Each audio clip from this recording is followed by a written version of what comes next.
Welcome to the Much Ado About God podcast, where we dive into the rich and timeless stories of the Bible. I'm your host, Audrey Z, and whether you're seeking spiritual growth or practical guidance, you've come to the right place.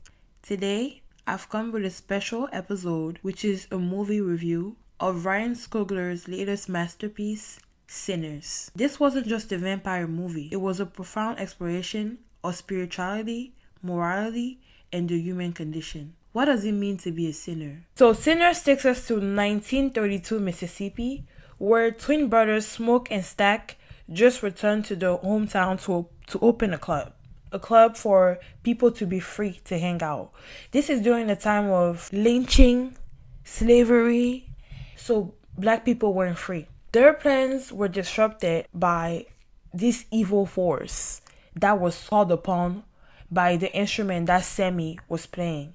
So, see, when he plays this instrument, he has the power, the abilities to bring back people from past lives, spirits, and things of the sort. The first thing I noticed is that the background of this movie isn't just historical, it's spiritual as well. The blues as a genre is often called the devil's music. It's also put into place against religion. Because you see in the beginning, he comes into church with his guitar, and his dad, who is the pastor, he's telling him that he has to make a choice between being a musician or being part of the church. At the core, Sinners is a story about the battle between good and evil, but not just in a supernatural sense, but within the human soul. Annie's voodoo rituals and Sammy's gospel music represent two sides of black spirituality, both offering protection and connection in a world that's filled with danger. Annie in the movie represents this motherly figure who is a healer and who provides guidance throughout the movie. She knows so much about vampires, she knows a lot about protections, she knows a lot about spells and things of the sort. That side of being spiritual is often shunned upon. People don't have respect for it. People look at it and they're like, oh, that's evil. That's not protection. That's weird. But in the movie, I remember when, what's his name? Oh my God. Stark. Was it Stark? No. Smoke. When Smoke almost got bit, there was this scene. He had a necklace that Annie made for him for protection. And because of that necklace that he was wearing, he didn't get bit by the vampire. No, he didn't. So I feel like it's crazy how you may think that, okay, I'm protected in this way because I pray, I go to church, I have my Bible and things of the sort. But then other people have the beliefs of what is the protection. It's not the physical object that provides you with the protection. It's the beliefs that you're being protected. See, there's a God. And our God, he's so good. All you have to do is to call upon him. No matter if it's a crystal, it doesn't matter if it's your cross. It doesn't matter if it's a rock. If you believe genuinely that you're protected, you are. And now here comes the side of Sammy, who has this guitar that gives him the spiritual power to call upon spirits from the other life. They isn't confined into one belief system. Annie's voodoos and Sammy's guitar both served as tools of resistance and survival. So what does this really say about the diversity of spiritual expression? What really works? Really is the question. See, when you have a light in you, other people will see it. You won't even see yourself, but they will put you under attack. They will forever come after you. There's literally a scene in the movie where the main vampire goes to where they're in the house and he's like, honestly, the only person that I want is Sammy. Because he has this gift, he's able to play the guitar and bring my friends back. So if y'all just give him to me, y'all can all be free. See, this is a trap. Don't believe any evil spirit, please. And the only way those evil spirits were able to even get in the house was if they were invited in. Stay prayed up. Keep God close, especially if you have a light in you. Especially if you're someone that when you go someplace, You shine. You have the confidence to stand in a room and everyone looks at you and it's like, wow, I love this person. They're amazing. If you know you're that kind of person, you have to keep God close, because people will see your light and that will wake up the evilness in them. And if you allow yourself to just let them in, they will come and bring you to the same evilness that they got going on. Smoke's brother, Stark, he was way more lenient. He was not as serious. He was just going about life. He had this girl that was his love interest. She was the first one to get bit. She became a vampire. So she was let back in the house as a vampire. She was like, oh, you have to let me in. And they were like, oh, come in, because they didn't know that she was already transformed. So after he saw her, since he couldn't see the fact that she wasn't the same, she wasn't evil, like he couldn't see that she was a vampire because she looked the same.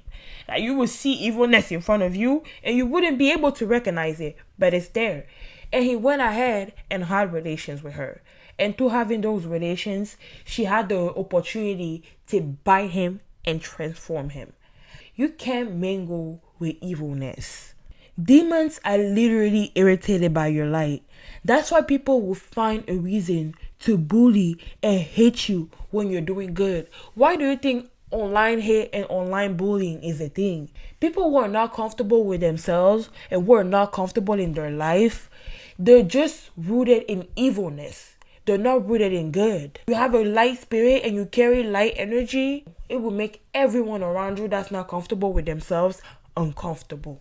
The title Sinners invite us to reflect on the nature of sin. Ryan Coogler himself has said, if you point the finger at someone as a sinner, you must also point it back to yourself. The film's characters struggle with their own sins.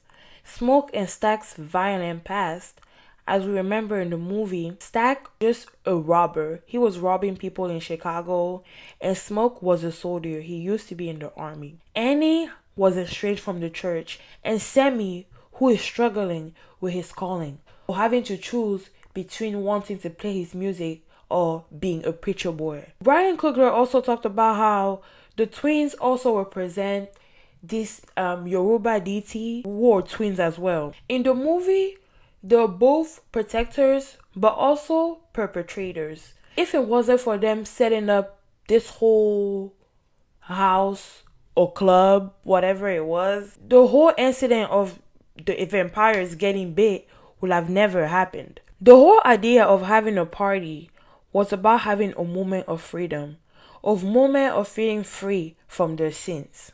The vampires now represent a system of evil, feeding on the people's pain, which is the music, the blues. Blues comes from pain, from the heart. You see that a lot in the movie, especially this scene where he starts singing after a memory of his brother getting lynched. You think that he's about to cry, but it breaks down into him singing from the pain. Now, when it comes from black people singing the blues and this song, it's looked as, oh, it's the devil's music. But in this same movie, when the evil on the outside, they start mimicking the sound and dancing and doing a party, it's not looked at the same thing. My personal outtake on this movie is that as long as you live on this earth, you're bound to commit sin. You're bound to get bit by a vampire and get wrapped into the system. So how can we stay protected from all the evilness that's in this world and not allow ourselves to get dragged into the darkness? I say choose God. I say choose spirituality. I say choose faith. Because in the end, when everyone died, do you know who stayed alive? Sammy. And why? Because he prayed. He prayed when everyone else didn't. Even from the beginning of the movie, you remember that he knew the prayer in his head. And in that moment, he starts saying the prayer. And so does the evil, the vampire. Because everyone knows the prayer. God is a God for everyone. He's not just a God for one person. He's not just a God for your neighbor. He's not just a God for your mom. He's the God for you too. So, of course, we're bound to all know his teachings, whether we like it or not. And oftentimes, it's about us wanting to reject the idea of there being a higher power working things out for all of us. For the purpose of this episode, I looked up the list of all the sins or behaviors which are seen as falling short to God's standards. Number 1, pride and arrogance. Number 2, lying and deceit. Number 3, adultery and fornication. Number 4, greed and covetousness. Number 5, hatred and anger. Number 6, idolatry, which is worshiping other gods and stuff. Number 7, blasphemy. Number 8, drunkenness. Number 9, envy and jealousy. Number 10, murder. Number 11, stealing. Number 12, disobedience to parents. Number 13, hypocrisy. And as I'm going through this list, I'm seeing how they were sinning in that movie. Especially at the party. The party scene, it was filled with sin. There was literally, after they all started drinking, they started letting all kinds of spirits into the house. I'm telling you. Be careful. Be careful with your life. Be careful with your spirit. Be careful with yourself. Because if you surround yourself with the wrong people, you may end up just like them. Music in this movie plays a role of a unifying force, especially during Sammy's performance where he's bridging generations and spiritual traditions. During the film's ending, there is a strong message of hope and resilience, especially when he chooses to keep on with his music instead of having to stick to the church and being the preacher boy that everyone called him to be. He chooses a path of music, which he ends up being very successful at. And that shows us a message of perseverance. Even if people don't agree with what you want to do in your life, if you know that's your calling, choose it. Go for it. All of us are sinners. We all commit sins. And God above is able to look at us and give us blessings and protect us regardless. In the moments where he was about to get his life taken by the devil, do you know what he did? He prayed and he was saved. Everyone else died. He stayed alive because he chose God. What's stopping you? What's stopping you from choosing God? What's stopping you from praying? And if you find a hard time praying, I'm going to teach you guys a prayer. The prayer that Jesus taught his disciples. Before we get into the prayer, I want to close out this podcast by saying that Ryan Coogler's Sinners was more than just a horror movie. It was a spiritual journey. And the music will literally take you in. It not only challenges you to rethink your definitions of sin and faith, but it also gets you to reflect on the themes of slavery, history, the past. How do we confront the darkness that's within and around us? And how do we find light in unexpected places? I've seen a lot of responses online with people saying that religion isn't real, God isn't real, just letting the message completely fly over their head. So for all those people, I truly hope that you find this podcast and you end up seeing a different perspective. The perspective where maybe I can be saved too. Now it's time for the prayer. The prayer that Jesus taught his disciples is widely known as the Lord's Prayer, and it serves as a model for how to pray. It appears in the Bibles in 2 versions. Repeat after me. Our Father in heaven, hallowed be your name. Your kingdom come, your will be done, on earth as it is in heaven. Give us this day our daily bread, and forgive us our debts, as we also have given our debtors. And lead us not into temptation, but deliver us from evil. Amen. You see how this prayer emphasizes the reverence to God and the trust in his provision and the importance of forgiveness and seeking guidance in avoiding sin, which is always what we should be doing. Although we're sinners, let's always seek to avoid being sinners. Thank you for listening to Much Ado About God. I truly enjoy making this episode today, and I love sharing my thoughts on the movie Sinners. You have to stay after the credits because there are some deeper stuff after that. And don't say I didn't tell you. Now let's take a moment to reflect with a short meditation. I have faith in the path before me. I have faith in the path before me. I follow what is right and true.